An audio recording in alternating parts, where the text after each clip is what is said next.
보충 질의하겠습니다. 발언대로 나와주시기 바랍니다. 시장님 답변 잘 들었습니다. 네. 질문하겠습니다. 시장께서는 용인시 퇴직공직자들의 취업심사 현황을 확인해 보셨습니까? 공직자윤리위원회에 접수돼서 심의한 심사 현황 말씀드리는 겁니다. 네, 경기도 공직자윤리위원회에서 한 것이 2건 있고요. 그 다음에 우리 용인시 공직자윤리위원회에서 한 것이 지금 5건은 완료가 되어 있고 애정이 하나 있습니다. 확인해 보셨다는 거죠? 네. 예. 그렇다면 시장께서 그 행정 현장에서 체감하는 것과 실제 공직자윤리위원회에서 심의한 내용과 차이가 좀 있다고 보십니까? 체감하는 거하고? 네, 실제 현장에서 듣는 얘기와 우리 공직자윤리심의위원회에서 심의한 내용과 괴리감이 있는지 혹시 그런 생각 해보셨는지 여쭤보는 겁니다. 일부 네. 내가 느낌으로 글쎄 그거는 아닌 것 같은데 라는 느낌은 있어요. 네, 알겠습니다. 네. 인허가 등과 직접 관련된 업무는 퇴직 전후에 지켜야 할 의무사항입니다. 공직자윤리법에는 취업심사 대상 기간에 영리사기업체가 포함되어 있습니다. 시장께서는 이러한 내용과 관련해서 취업의 범위가 어디까지인지 확인해 보신 적 있으세요? 그러니까 공직자가 사기업을 들어가는 네. 영역. 예, 그렇죠. 예를 들어 어떤 직급으로 어떤 업무를 보는지 이런 거에 대해서 한번 제가 볼 확인해 때는 보신 이제 적이 그것은 있는지. 개인의 자유이기 때문에 제한은 없지만 자기가 근무했던 업무와 관련이 되어 있는 것은 제한이 된다. 이렇게 하고 있습니다. 그거는 공직자윤리법에 포괄적으로 나와 있는 거고요. 취업의 범위에는 명확하게 되어 있는 부분이 있습니다. 사회이사, 비상근 고문 등 직책명과 관계없이 사기업체 등의 업무를 처리하거나 조언, 자문 등 지원을 하고 주기적으로 또는 기간을 정하여 대가를 받는 경우에도 취업으로 간주한다고 되어 있습니다. 제가 앞서 질문 드린 이유는 이 부분에 있습니다. 혹시 행정을 실제 현장에서 진행하면서 느끼는 것과 또 우리 공직자윤리심의위원회에 접수된 것과 한번 그 괴리가 어디에서 발생하고 있는지 이 취업의 범위를 보면 좀 더 해답을 찾는 데 도움이 되실 것 같습니다.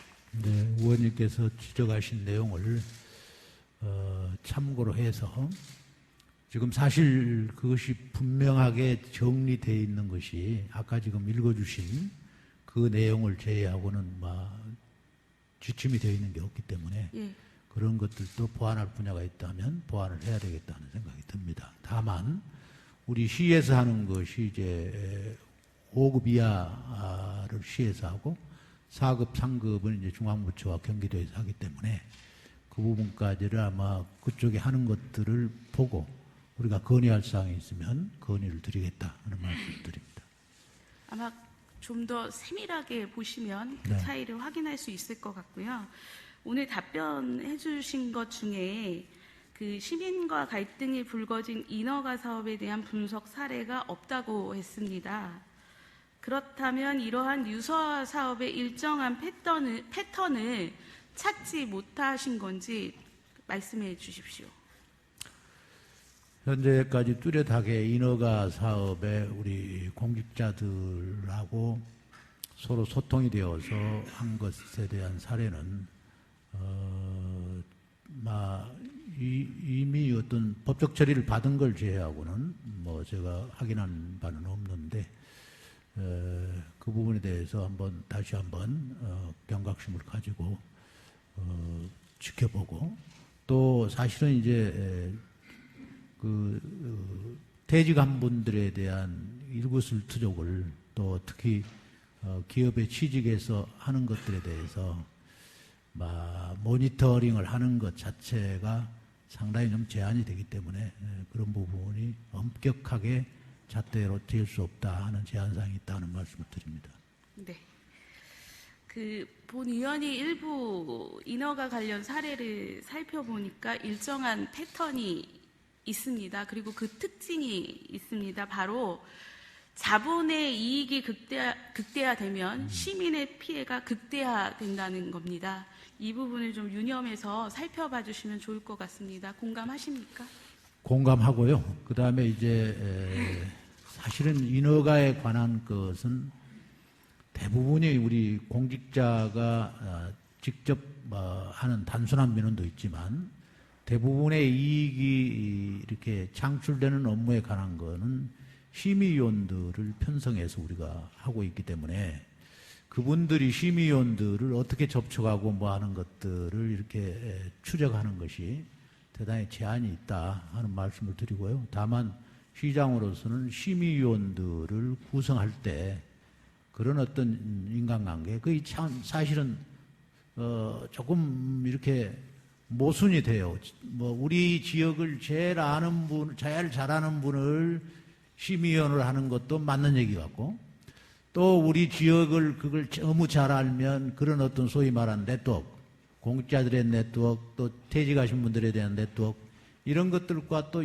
연계될까, 그것이 또 사실 심히 염려스럽고요. 그래서 시정을 하다 보면 그런 갈등이 좀 있다 하는 말씀을 드립니다.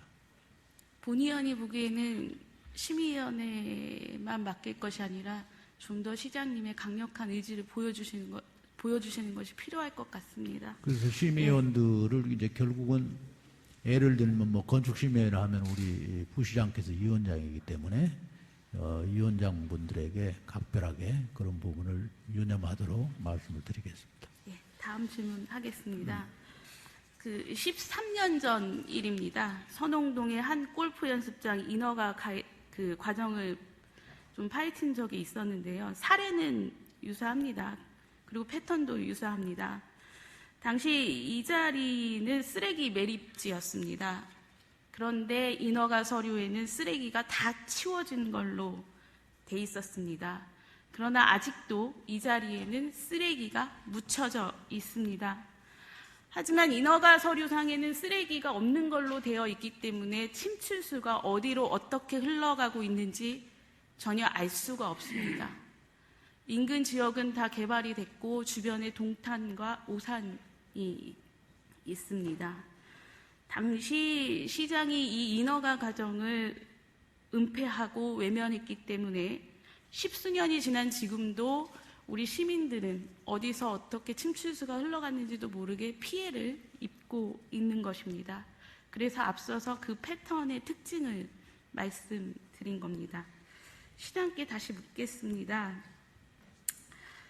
시장께서는 전현직 공직자의 철저한 관리 감독을 위한 강력한 의지를 임기 내에 보여주실 수 있습니까? 보여주겠습니다. 보여주는데 그것이 이제